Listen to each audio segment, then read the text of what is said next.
नारायणी, क्या ये नहीं हो सकता कि साधनाओं के अभ्यास से मन को पहले अंतर्मुख कर लिया जाए, जिससे शक्ति भी मन के पीछे अंतर्मुख हो जाए, शक्तिपात की आवश्यकता ही न रहे। गुरुदेव, बेटी, तुम बहुत बुद्धिमती हो। तुम्हारा प्रश्न बहुत महत्वपूर्ण है। सिद्धांत रूप से मैं तुमसे सहमत हूँ। यदि शक्ति के अंतर्मुख होने पर मन अंतर्मुख हो जाता है, तो मन के अंतर्मुख हो जाने पर शक्ति भी अंतर्मुख हो जाती है। किंतु व्यवहारिक स्तर पर इसमें बहुत कठिनाइयां हैं। दीर्घकालीन सतत साधना तथा कर्म शुद्धि से ऐसा हो पाना संभव है, पर मन की चंचलता विघ्न डालती रहती है, जिससे दीर्घकालीन सतत साधना नहीं हो पाती। हाँ, दीर्घकाल तक जगत में रुचि बनी रह सकती है। ऐसा कोई ही साधक होगा जो मन को अंतर्मुख करके शक्ति की जागृत अवस्था प्राप्त करता हो। चक्रपाणी, ऐसी साधनाएं भी तो होंगी जो शक्ति को प्रभावित करके उसे जागृत करने में सहायक हों। उनका अभ्यास भी तो किया जा सकता है। गुरुदेव, ऐसी साधनाएं अवश्य हैं, जैसे प्राणायाम अथवा जागृति का लक्ष्य रखकर जप। समझो कि यदि साधनाओं का आंतरिक आधार शक्ति हो, तो सभी साधनाएं शक्ति जागृति में सहायक हो सकती हैं। किंतु समस्या फिर भी वही है। मन की चंचलता, प्रमाद, मन की उकताहट, विषयों का खिंचाव, जगत की समस्याएं, यह सब मिलकर साधन को निर्विघ्न तथा सतत चलने देने में बाधा है। फिर साधनाओं से अभिमान भी बढ़ता है। सिद्धांत रूप में तो सब ठीक है, किंतु व्यवहारिक रूप में बहुत कठिन है। इसलिए जागृति का गुरु ही एक उपाय कहा जा सकता है। किंतु एक बात अवश्य है कि यदि आपको घर वापस आना है, तो घर की ओर लौटना तो पड़ेगा ही। यह संभव नहीं कि कोई जगत में भटकता भी फिरे तथा घर में आराम पाने का सुख भी भोगे। कोई पैदल आए, साइकिल पे आए, मोटर गाड़ी पर आए या किसी का हाथ पकड़ कर आए, यह घर लौटने वालों की परिस्थितियों, क्षमता तथा अवसर पर आधारित है, किंतु लौटना अवश्य पड़ेगा। इस बातचीत में चक्रपाणी ने गुरुदेव का काफी समय ले लिया था। अब उठना ही उचित था, अतः दोनों प्रणाम करके विदा हो गए तथा श्रीधर के पास जा बैठे। श्रीधर भी दूर बैठे आज सारी बातें सुन रहा था।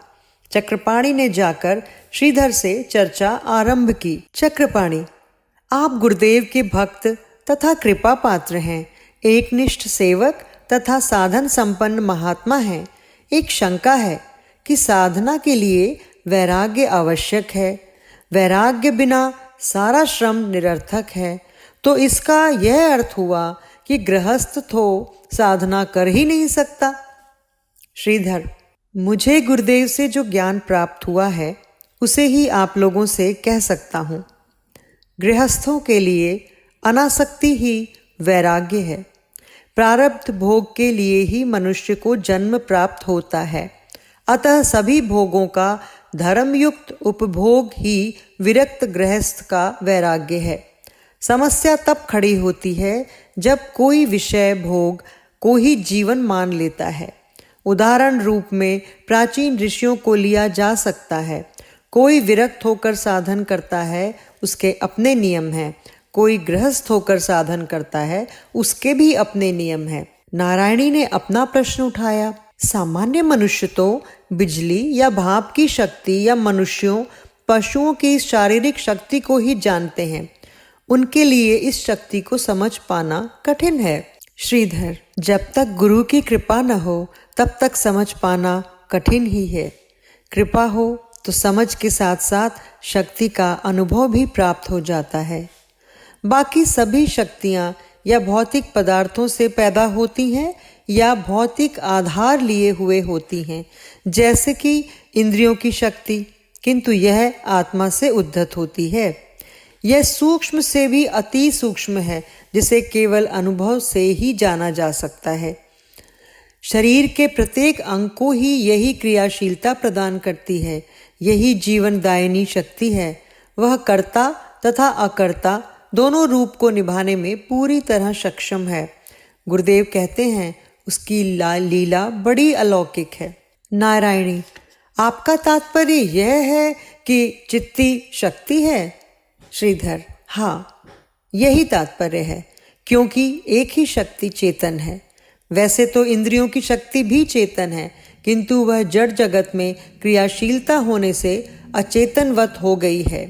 उसका जड़त्व समाप्त करना तथा उसकी चेतना को अनुभव करवाना ही शक्तिपात का लक्ष्य है।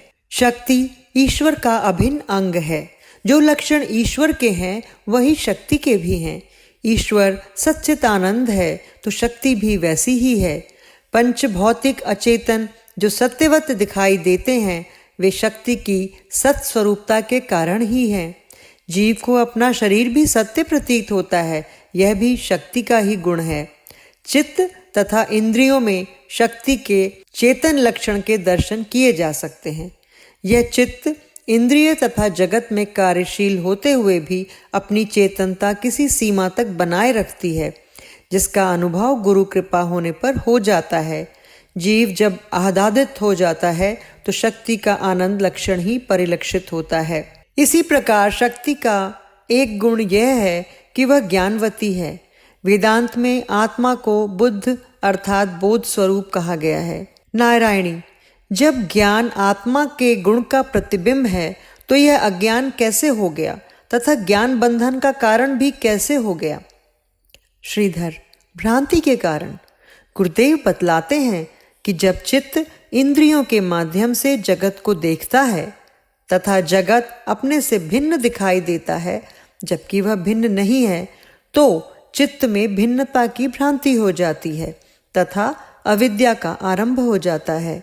इसके पश्चात ही भ्रमवश चित्त में स्वयं ही चेतन होने का अहम भी पैदा हो जाता है। बस इसी प्रक्रिया में ज्ञान अज्ञान बनता जाता है।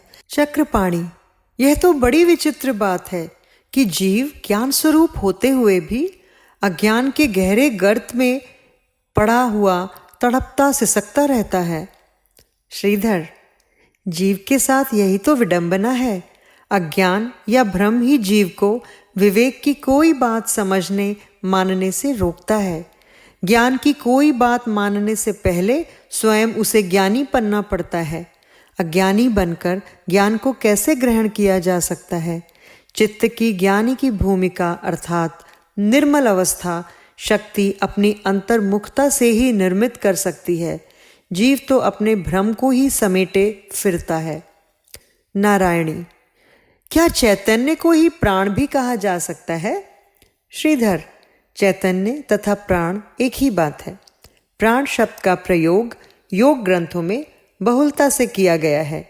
सामान्यतया श्वास प्रश्वास को प्राण कहा जाता है, जबकि यह प्राण की एक क्रिया मात्र है जो कि प्राण की क्रिया के हटते ही बंद हो जाती है। प्राण ही इंद्रियों को गतिशील करता है, चित्त के सभी व्यापार संपादित करता है, नाड़ियों में रुधिर प्रवाहित करता, खाया हुआ अन्न पचाता तथा भूख लगवाता, वासना एवं संस्कारों को उदय तथा संचय करता तथा गुण अवगुण से युक्त होकर व्यक्त होता है। सामान्यतया प्राण विशिष्टि स्तर पर जीव के देह में ही क्रियाशील शक्ति के लिए प्रयुक्त होता है। बाहरी क्रियाशीलता के लिए प्राण का उपयोग बहुत कम देखने में आया है। नारायणी, जीव तथा ब्रह्म एक ही हैं, ऐसा भी कहा जाता है, यह क्यों है? श्रीधर, ब्रह्म या ईश्वर के अतिरिक्त कोई दूसरा है ही नहीं, तो जीव भी उससे अन्य कैसे हो सकता है? जीव भी ईश्वरी शक्ति के योग से ही जीवन धारण करता है। जीवत्व एक भाव मात्र है जो जीव को ईश्वर से पृथक कर देता है। तात्विक दृष्टि से विचार किया जाए तो जीव तथा ईश्वर में एक ही शक्ति कार्य कर रही है। ईश्वर उस शक्ति को जानता है, जीव नहीं जानता। शास्त्र उसी तथ्य की ओर संकेत करते हैं तथा शक्ति की जागृति उस तथ्य का अनुभव करवा देती है। नारायणी, यह भी कहा जाता है कि शक्ति कभी समाप्त नहीं होती, एक अणु में भी अनंत शक्ति होती है। श्रीधर, प्रत्येक अणु में अनंत शक्ति है। शक्ति का प्रत्येक अंश परिपूर्ण एवं असीमित है। आपकी इंद्रियों की शक्ति भी असीम है, किंतु इंद्रियों के सीमित होने के कारण सीमित हो गई है। जिस प्रकार कैंडल पावर का बल्ब 1000 कैंडल पावर के समान प्रकाश नहीं दे सकता, उसी प्रकार सीमित इंद्रियों से असीम सत्ता का अनुभव भी नहीं किया जा सकता। जागृति के पश्चात साधना के द्वारा इंद्रियों की सीमाओं को तोड़ना ही साधक का लक्ष्य होता है। जो जितना सीमाओं में अधिक जकड़ा है, उतना ही उसका जीवत्व अधिक घनीभूत है। जीव अष्टपास में बंध कर सीमा में आ गया है। जब यह पाश टूट जाते हैं तो वह मुक्त हो जाता है तथा अनंत शक्ति उसके समक्ष प्रत्यक्ष हो जाती है। इस वार्तालाप के पश्चात श्रीधर से उन दोनों ने विदा ली और अपने घर की ओर चल पड़े। रास्ते में दोनों बातें करते जा रहे थे। चक्रपाणी, श्रीधर भी काफी सुलझा हुआ अनुभवी व्यक्ति प्रतीत होता है। कैसी अधिकारपूर्ण बातें कर रहा था। लगता है उस पर गुरुदेव की पूर्ण कृपा है। नारायणी, गुरु कृपा के बिना तो कोई व्यक्ति इस प्रकार विचार व्यक्त कर ही नहीं सकता। उसके जीवन में भी कितना निखार है। ऐसा लगता था कि गुरुदेव ने उसे इस दुनिया से उठाकर किसी दूसरी दुनिया में पहुंचा दिया हो। चैतन्य में आधार, चैतन्य का आनंद, चैतन्य ही सारी क्रियाशीलता। मनुष्य भी अभिमान में उलझकर कैसा बावला बन गया है। ऐसे जगत के पीछे भागा जा रहा है जिसमें पल भर भी स्थिरता नहीं है। अपना शरीर ही देखो, हर क्षण बदलता जा रहा है तथा एक दिन राम नाम सत्य होना है। तब न यह शरीर रहता है, न शरीर के लिए जगत। जब तक प्राण रूपी पंछी इस पिंजरे में निवास करता है, तभी तक की यह सारी उछल कूद है। पंछी उड़ा कि किस्सा समाप्त। चक्रपाणी, फिर क्यों ना इस अवसर का लाभ उठाया जाए। अनावश्यक चिंताओं तथा आशाओं में ही यह स्वर्णिम अवसर व्यतीत हो जाता है। मनुष्य चेतना ही रह जाता है कि एक दिन मौत का वारंट लेकर यमदूत आ धमकते हैं। चक्रपाणी, फिर क्यों ना इस अवसर पर लाभ उठाया जाए। अनावश्यक चिंताओं तथा आशाओं में ही यह स्वर्णिम अवसर व्यतीत हो जाता है और एक दिन मौत का वारंट लेकर यमदूत आ धमकते हैं। नारायणी, गुरुदेव ने शक्ति जागृति को आवश्यक बताया तथा शक्ति जागृति के लिए शक्तिपात को उपाय बताया। कहीं ऐसा तो नहीं कि गुरुदेव हमें शिष्य बनाने के लोभ में ये सारी बातें कह रहे हों। चक्रपाणी, ऐसा लगता तो नहीं कि वह हमें फंसाने का प्रयत्न कर रहे हैं। मैंने उन्हें दीक्षा देने के लिए कहा तो उन्होंने मुझे साधना में तो लगा दिया, किंतु दीक्षा के लिए प्रतीक्षा करने की राय दी। इससे तो यही प्रतीत होता है कि जो बात किसी के हित में होती है वह वही कहते हैं। नारायणी, यह बात तो ठीक है, फिर उनके तर्क भी युक्ति संगत हैं। चक्रपाणी, अब व्यर्थ की शंका कुशंका मत करो। गुरुदेव ने अभी तक हमसे कुछ लिया नहीं, कुछ मांगा नहीं। अपने पास से 2 पुस्तकें प्रसाद स्वरूप ही दी हैं, इसलिए अभी तक इस प्रकार की शंका करने का हमारे पास कोई आधार नहीं है। नारायणी, वह तो ऐसे ही मेरे मन में एक बात आई सो कह दी। आप इस बात को मन में संभाल कर नहीं रखे। चक्रपाणी, हम कितने आनंद तथा विवेकपूर्ण बातें करते जा रहे थे, किंतु तुमने यह शंका व्यक्त कर सारा विषय ही बदल दिया। नारायणी, मन की यह गति है। विवेकपूर्ण बातें उसे नहीं सुहाती। सत्संग से दूर भागता है या सो जाता है या ऐसे विषय उठा देता है जिससे विषय परिवर्तित हो जाए। घर पहुंचकर भी चक्रपाणी गुरुदेव, श्रीधर तथा आश्रम विषयक विचारों में खोया रहा। फिर पुस्तक उठाकर पढ़ने लगा। नारायणी के द्वारा व्यक्त की गई शंका उसके मन को अभी भी उद्वेलित कर रही थी। ठीक है, जगत में ऐसे गुरुओं की कमी नहीं है जो किसी को शिष्य बनाने के लोभ में सुंदर भाषा एवं युक्तियों का प्रयोग करके मधुर भाषण करते हैं, किंतु गुरुदेव तो ऐसे नहीं दिखाई देते। जगत में अवश्य ही सच्चे गुरु भी हैं। उसने नारायणी को बुलाया तथा कहा कि उसकी शंका निरर्थक है। नारायणी, आप अभी तक उसी बात को पकड़े बैठे हैं। यही संसारियों का लक्षण है। पत्थर की लकीर की तरह बात मन में जम जाती है। मैं कभी की उस बात को भुला चुकी हूँ। गुरुदेव के प्रति मेरे मन में अब कोई शंका नहीं है। ऐसे गुरु सौभाग्य से ही मिलते हैं। यह सुनकर चक्रपाणि को बड़ी प्रसन्नता हुई। वह फिर से पुस्तक पढ़ने में लीन हो गया। तीसरी भेंट। चक्रपाणि तथा नारायणी दोनों दीक्षा के लिए चित्त की योग्यता प्राप्त करने हेतु अनथक प्रयास में लगे हुए थे। जप, कीर्तन, पठन पाठन, नम्रता, सहनशीलता का अभ्यास, व्यवहार शुद्धि और जाने क्या क्या। अपने व्यापार में भी चक्रपाणि यथासंभव सत्य का व्यवहार करता। उसका मन भी अब पहले की अपेक्षा शांत रहने लगा था। एक दिन चक्रपाणि ने नारायणी से कहा, बहुत दिन हो गए, गुरुदेव के दर्शन के लिए नहीं गए, आज चलते हैं। नारायणी बोली, नेकी और पूछ पूछ। आश्रम की ओर चलते समय उनके मन अति प्रसन्न थे, जैसे उन्हें दुनिया की कुछ परवाह ही न रह गई हो। वैसे भी उन्होंने जगत की चिंता छोड़ दी थी। अब छोटी मोटी बातों से ही मन को विचलित नहीं होने देते थे। आश्रम में पहुंचकर वह सीधे गुरुदेव की कुटिया में पहुंचे तथा प्रणाम किया। नारायणी, गुरुदेव, उपनिषद, योग दर्शन, नारद भक्ति सूत्र तथा अन्य दर्शनों में कहीं भी कुंडलिनी का उल्लेख नहीं आया है। सुना है कि वेदों में भी इसकी कोई चर्चा नहीं है। फिर यह कुंडलिनी शब्द कहाँ से आ गया? कुंडलिनी को सर्पिणी कहा गया है, तो क्या अंतर में कोई सर्पिणी बैठी है? गुरुदेव, सब शास्त्रों के अपने अपने पारिभाषिक शब्द होते हैं। कुंडलिनी शब्द का प्रयोग अधिकतर हठ योग तथा यंत्रों में किया गया है। वैसे कुंडलिनी तो नहीं, किंतु उसी भाव को दूसरे शास्त्रों ने किसी न किसी अन्य नाम से उल्लेख किया है। शब्द नहीं, भाव महत्वपूर्ण है। जैसे योग दर्शन में इसी को प्रत्यक चेतना कहा है, अर्थात जो चेतना आत्माभिमुखी हो। नारद भक्ति सूत्र में इसे आह्लादिनी कहा है, अर्थात जो प्रत्यक्ष होकर बिना किसी बाह्य उपकरणों या साधनों के मन को आनंद प्रदान करे।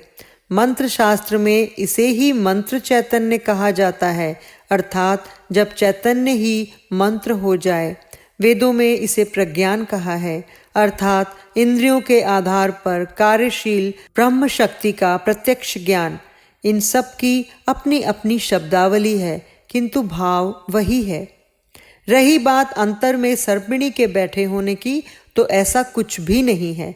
यह सब प्रतीकात्मक है। उस सर्पिणी के 3 कुंडल हैं, सत्व, रज तथा तमस। यही तीनों कुंडल, सत्व, रज तथा तमस, यही 3 कुंडल हैं। उसने अपना मुंह कुंडलों के बीच छुपाया हुआ है, अर्थात ईश्वर या शक्ति का शुद्ध स्वरूप तीनों गुणों के अंतर छुपा हुआ है। बस यही कुंडलिनी का भाव है।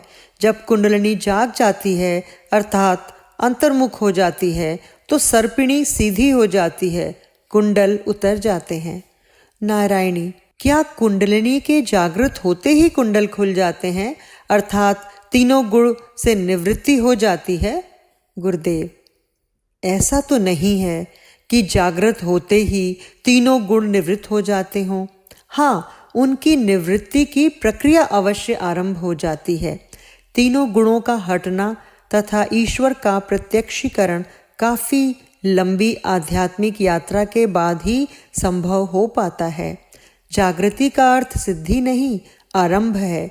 अभी जन्म जन्मांतर के संस्कार क्षय होना है, वासनाओं तथा विकारों को समाप्त होना है, अभिमान, आसक्ति एवं चित्त के 5 क्लेशों को शांत होना है। तब कहीं तीनों गुणों से निवृत्ति होगी। सबसे अंत में भ्रांति अथवा अविद्या की निवृत्ति होती है, जो कि 3 गुणों का अंतिम आश्रय है। इसके लिए पहले अंतर्मुखता आवश्यक है, जो कि जागृति के रूप में प्राप्त होती है, तथा गुणों की निवृत्ति की प्रक्रिया आरंभ होने लगती है। इसका अर्थ यह है कि एक झटके में ही शक्ति का शुद्ध स्वरूप प्रकट नहीं होता। पहले उसकी झलक शक्ति की क्रियाशीलता के रूप में प्रकट होती है।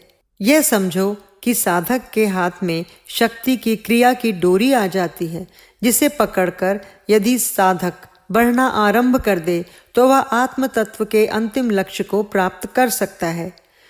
धीरे धीरे वासनाओं के ढेर, संस्कारों की नदियां, विकार रूपी हिंसक पशु और पंच क्लेश रूपी असुर सब पीछे छूटते जाते हैं। सबसे अंत में वह भ्रांति रूपी महापर्वत को भी लांघ जाता है तथा पर्वत के दूसरी ओर पहुंच जाता है। इस भ्रांति में मत रहना कि कुंडलिनी जागृत होते ही आत्म साक्षात्कार हो जाएगा, किंतु जागृति हो जाना कम बड़ी उपलब्धि नहीं है, यह अंतिम सिद्धि का आधार है। भ्रांति की गठान को खोलने के लिए हाथ आगे बढ़ जाते हैं। जन्म जन्मांतर के संस्कार अंतर में अपनी लीला का प्रदर्शन कर पीछे हटने लगते हैं, जिससे मन निर्मलता के राजपथ पर आगे बढ़ने लगता है। कर्ता भाव साक्षी भाव में परिवर्तित होने लग जाता है। यह कोई छोटी बात नहीं है। इसी अवस्था को प्राप्त करने के लिए तपस्वी निरंतर घोर तप में लीन रहते हैं।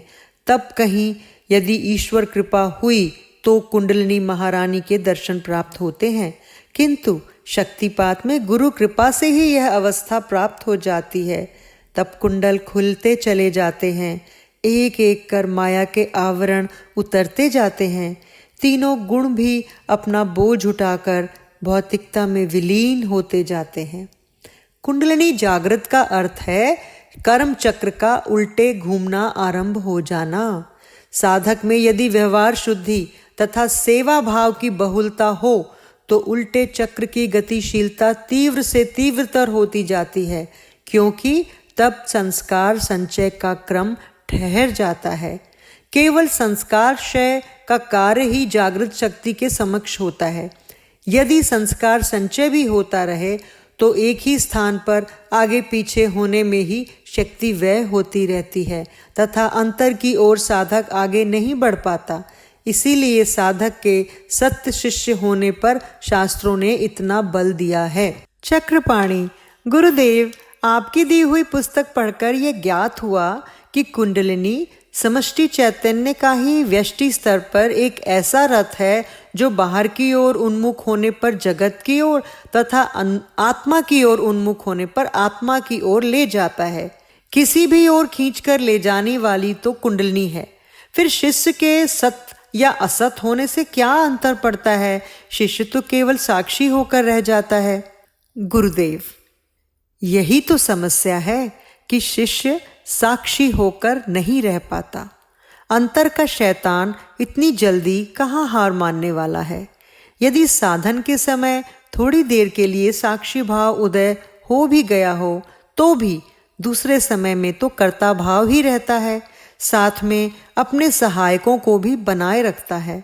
कर्ता भाव जागृति के पश्चात और कुछ कर पाए या नहीं, उन्नति की गति को शिथिल तो कर ही देता है।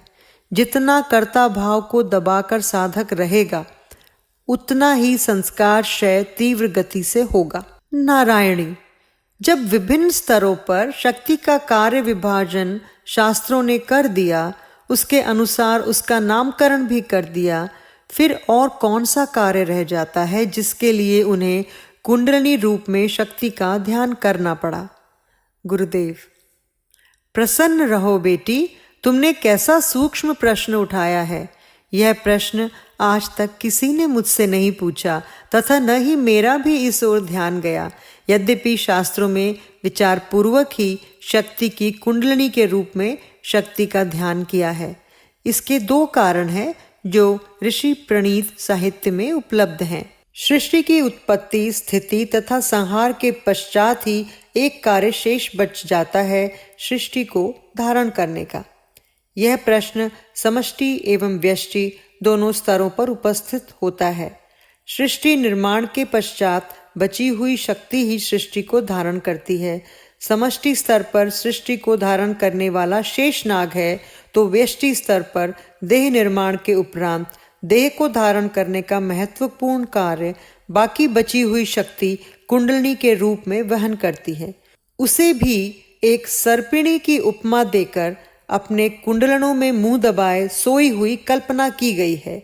इस प्रकार सर्प तथा सर्पिणी के रूप में एक ही शक्ति के स्तरों की कल्पना है। जिनका कार्य सृष्टि तथा देह को धारण करना है। देह में शक्ति की सभी क्रियाएं कुंडलिनी के ही अधीन हैं, क्योंकि जब तक वह धारण किए हुए है तभी तक जीवन है तथा तभी तक क्रियाएं हैं। दूसरा कारण शक्ति की नित्यता एवं अनंतता दर्शाना है। सृष्टि या देह निर्माण के पश्चात ही शक्ति समाप्त नहीं हो जाती, अपितु बाकी बची शक्ति जहाँ ईश्वर की लीला को धारण करती है, वहीं भविष्य में कभी भी ऐसी असंख्य अन्य लीलाएं करने के लिए प्रस्तुत रहती है।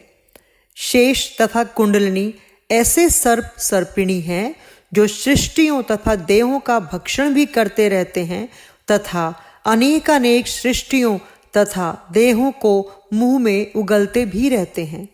यह निर्गुण शक्ति की ऐसी अवस्था है जो यदि कभी सगुण रूप धारण कर लेती है तो या तो देह या सृष्टि का प्रकट हो जाता है या विलीन हो जाते हैं। कुंडलिनी का एक और महत्वपूर्ण कार्य है जागृत होकर जीव के संस्कारों तथा वासनाओं को चाट जाना तथा जीव के लिए प्रलय उपस्थित कर देना, अर्थात उसे आवागमन से मुक्त कर देना। यही शक्ति का लक्ष्य है। भौतिक शक्ति कोई कार्य करके समाप्त हो जाती है, किंतु कुंडलिनी सदैव अनंत बनी रहती है। कितने भी ब्रह्मांडों का भक्षण करे या नए ब्रह्मांडों को उगले, वह जैसी है वैसी ही बनी रहती है। इसकी उपमा समुद्र से दी जा सकती है।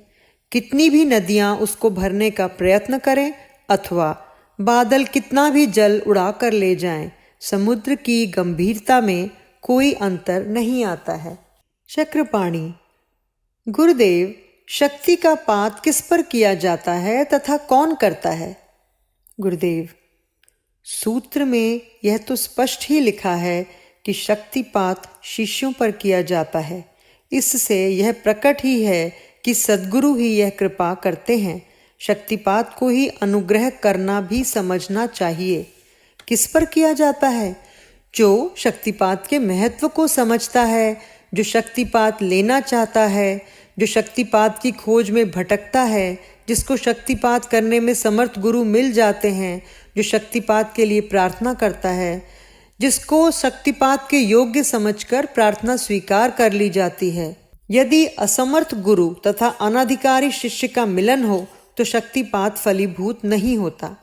यदि सामर्थ्यवान गुरु के होते हुए भी अनाधिकारी शिष्य पर शक्तिपात हो, गुरु उसकी परीक्षा किए बिना ही कृपा कर दे तो भी अपेक्षित परिणाम नहीं मिल पाता। कई शिष्य देखने में तो अनाधिकारी जान पड़ते हैं, किंतु उनके शीघ्र ही उदय होने वाले संस्कार अनुकूल होते हैं, उन पर अनुग्रह किया जा सकता है। कई देखने में तो अधिकारी जान पड़ते हैं, किंतु अपने अंतर में वासनाओं का भंडार लिए होते हैं। कई शिष्यों के अनुकूल तथा प्रतिकूल दोनों प्रकार के संस्कार प्रबल होते हैं। यह गुरु की सूक्ष्म दृष्टि पर आधारित है कि वह किस पर कृपा करना चाहते हैं। नारायणी: यह तो आपने शिष्य के सत असत होने की बात की, किंतु क्या शिष्य को भी दीक्षा से पूर्व गुरु की किसी प्रकार परीक्षा लेनी चाहिए? गुरुदेव: यह मैं कैसे कह सकता हूँ कि नहीं लेनी चाहिए, किंतु उससे पहले मैं ये अवश्य कहूँगा कि शिष्य परीक्षा लेने के योग्य होना चाहिए। वैसे यह बात कुछ अटपटी सी लगती है कि शिष्य गुरु की परीक्षा ले, फिर भी शिष्य अपना संतोष करता ही है। किसी भी व्यक्ति को वह दीक्षा देने के लिए प्रार्थना नहीं कर देता। जहाँ उसके मन की स्वाभाविक श्रद्धा हो जाती है तथा जिसे उसका मन गुरु स्वीकार करता है, वहीं प्रार्थना करता है। वैसे कहा यह गया है कि जिसके चित्त में पड़े हुए बंधन के सभी कारण ढीले पड़ गए, शक्ति के प्रभावित प्रसारित होने तथा दूसरे के चित्त में प्रवेश करने का ज्ञान रखता है तथा जिसे दूसरे में शक्ति का आवेश उत्पन्न कर सकने की क्षमता प्राप्त हो, वही गुरु है। यह चित्त की एक विशेष उच्च अवस्था या एक प्रकार की सिद्धि है जो साधन करते करते अपने आप ईश्वर कृपा से उदय हो जाती है। अब शिष्य इस अवस्था की परीक्षा कैसे ले सकता है? परीक्षा तो तभी ले सकता है ना, जब शिष्य को स्वयं उससे ऊंची अवस्था प्राप्त हो। पर अगर ऐसा हो तो फिर वह दीक्षा ही क्यों लेगा? नारायणी, यह अवस्था तो काफ़ी ऊंची ज्ञात होती है। क्या सभी गुरुओं की ऐसी उच्च अवस्था होती है? गुरुदेव, शक्तिपात का गुरु तो वही है जिसको शक्ति पर नियंत्रण हो। नियंत्रण उसी को प्राप्त हो सकता है जिसके समक्ष शक्ति का प्रवाह, प्रचार तथा प्रसार प्रत्यक्ष हो। दीक्षा वही दे सकता है जिसे दूसरे में शक्ति का प्रवेश अनुभव हो तथा शक्ति का आवेश उत्पन्न कर सकता हो। चूंकि सब ऐसा नहीं कर सकते, इसलिए कहा कि जो ऐसा कर सकता हो। नारायणी, जिसको ऐसी अवस्था प्राप्त नहीं हो, वह क्या गुरु कार्य नहीं कर सकते? गुरुदेव, गुरुपद पाने का एक अन्य उपाय भी है। यदि गुरु के आदेश से दीक्षा कार्य किया जाए तो शिष्य के माध्यम से गुरु संकल्प कार्य करता है। आजकल प्राय गुरु इसी कोटि में आते हैं। ऐसी अवस्था में यदि गुरु कार्य करने वालों में गुरुपने का अभिमान आ जाए तो वह गुरु संकल्प से कट जाता है। नारायणी, जिनकी वैसी अवस्था भी न हो तथा गुरु का आदेश भी न हो तथा फिर भी वह गुरु कार्य कर रहे हो तो? गुरुदेव, तब उसका सारा श्रम अनधिकृत है। नारायणी, शिष्य का ऐसी परिस्थितियों में क्या कर्तव्य है? गुरुदेव, शिष्य अपनी श्रद्धा एवं विवेक के अनुसार ही निर्णय कर सकता है। तत्पश्चात दोनों गुरुदेव को प्रणाम करके उठ गए। बाहर निकले तो श्रीधर से भेंट हो गई। श्रीधर ने पूछा कि गुरुदेव ने दीक्षा के विषय में क्या कहा? चक्रपाणि, न ही दीक्षा के लिए आज हमने निवेदन किया, न ही गुरुदेव ने कुछ कहा। सत्संग की बातें ही चलती रही। क्या गुरुदेव ने आपसे कुछ कहा है? श्रीधर, नहीं तो। नारायणी, आप तो गुरुदेव के इतने कृपा पात्र हैं, एक बात तो बताइए, जगत में इतना नानत्व क्यों है? श्रीधर, मैं तो गुरुदेव का एक तुच्छ बुद्धि सेवक हूँ। ज्ञान विज्ञान की बातों से भला मेरा क्या संबंध? फिर भी गुरुदेव के सानिध्य में जो थोड़ा बहुत ज्ञान प्राप्त हुआ है, उसी के आधार पर कुछ कहता हूँ। सृष्टि के आरंभ में जब ब्रह्म में सृष्टि उदय करने का संकल्प हुआ, वहीं से नानात्व का श्री गणेश हो गया। संकल्प था मैं एक हूँ, अनेक हो जाऊं। इस प्रकार अनेकता में ही नानत्व का भाव छिपा हुआ था। शक्ति में स्पंदन होता चला गया। नाना प्रकार के दृश्य, वस्तुएं तथा जीव बनते चले गए। नानात्व का कमाल देखिए कि एक जीव की आकृति दूसरे से नहीं मिलती। शक्ति का स्पंदन चलता रहता है, दृश्य बदलते रहते हैं, नानात्व में भी परिवर्तन होता रहता है।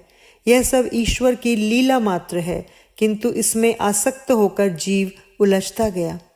ईश्वर की लीला जीव के लिए माया होकर रह गई। जिस नानत्व से ईश्वर आनंद उठाता है, वही जीव के लिए एक समस्या बन गया। जीव से न तो इस नानत्व से दूर हुआ जाता है, न इसमें रहा ही जाता है। नानत्व ही जगत है। जब नानत्व नहीं रहेगा तो जगत भी नहीं रहेगा। नारायणी, क्या मैं भी गुरुदेव से दीक्षा के लिए प्रार्थना कर सकती हूँ? श्रीधर, जहाँ तक कर सकने का प्रश्न है, वहाँ तक तो कोई भी कर सकता है। आगे यह आपकी अपनी इच्छा पर आधारित है कि करना है या नहीं करना। उस प्रार्थना को मानना या नहीं मानना गुरुदेव पर है। अब वे दोनों घर की ओर लौट चले। घर लौटे तो दोनों काफी आश्वस्त थे। नारायणी की शंका पूरी तरह निवृत्त हो चुकी थी। चक्रपाणि ने कहा, आज मुझे फिर से दीक्षा के लिए पूछना चाहिए था, किंतु बार बार पूछना भी अच्छा नहीं लगता, इसलिए चुप रहा। नारायणी, मुझे भी दीक्षा के लिए निवेदन करना चाहिए था। उसी समय चक्रपाणि का एक मित्र विलास, जो उनका काफी घनिष्ठ मित्र था, वहां आ गया। तो चक्रपाणि ने कहा कि आज वे गुरुदेव के दर्शन करने के लिए गए थे। विलास कुछ अलग विचारों का था। ऐसी बातों में उसे कोई रुचि नहीं थी। कमाना खाना ही जीवन का एकमात्र लक्ष्य मानता था। विलास, देखो जी, आपको आपके गुरुदेव मुबारक हो। मैं तो ऐसी बातों को शक्ति और समय का व्यर्थ नष्ट करना ही समझता हूँ। जो शक्ति सामने दिखाई देती है उसको आप लोग नहीं मानते, तथा जिस शक्ति का कोई ठौर ठिकाना नहीं उसके पीछे भाग रहे हो। कभी ऐसा कोई व्यक्ति मिला भी है जिसने कहा हो कि उसने ईश्वर को देखा है? यह सब निठल्लों की, लोगों को ठगने की तरकीबें हैं। आप भी कहाँ जा फंसे। विलास की बातों का चक्रपाणी ने कुछ उत्तर नहीं दिया। उसने कहा, मैंने आपको केवल एक सूचना दी थी, कोई राय नहीं मांगी थी। अपनी समझ आपको ही मुबारक हो। हम तो कुछ समय और शक्ति ही नष्ट कर रहे हैं, आप तो सारा जीवन ही व्यर्थ नष्ट किए दिए जा रहे हो। विलास ने सोचा कि चक्रपाणी चिढ़ सा गया है, वह उठकर चल दिया। उधर चक्रपाणी विचार करने लगा कि विलास की बात का मेरे पास कोई उत्तर नहीं था, किंतु तर्क से गुरुदेव की बातें कितनी सटीक जान पड़ती हैं। गुरुदेव से इस बात का उत्तर जानकर पूछूंगा। नारायणी, मैं कहती थी ना कि ऐसे लोगों को ज़्यादा मुंह लगाना ठीक नहीं। अध्यात्म तथा विषय लोलुपता का आपस में कभी मेल नहीं हो सकता। ऐसे लोग स्वयं तो कभी सही मार्ग पर आएंगे नहीं और दूसरों को भी कुमार्ग पर लगाने का भरसक प्रयत्न करेंगे। चक्रपाणी, तुम ठीक कहती हो। भविष्य में विलास से उतना ही संबंध रखेंगे जितना आवश्यक हो। यह लोग बिना पूछे ही राय देने से बाज नहीं आते।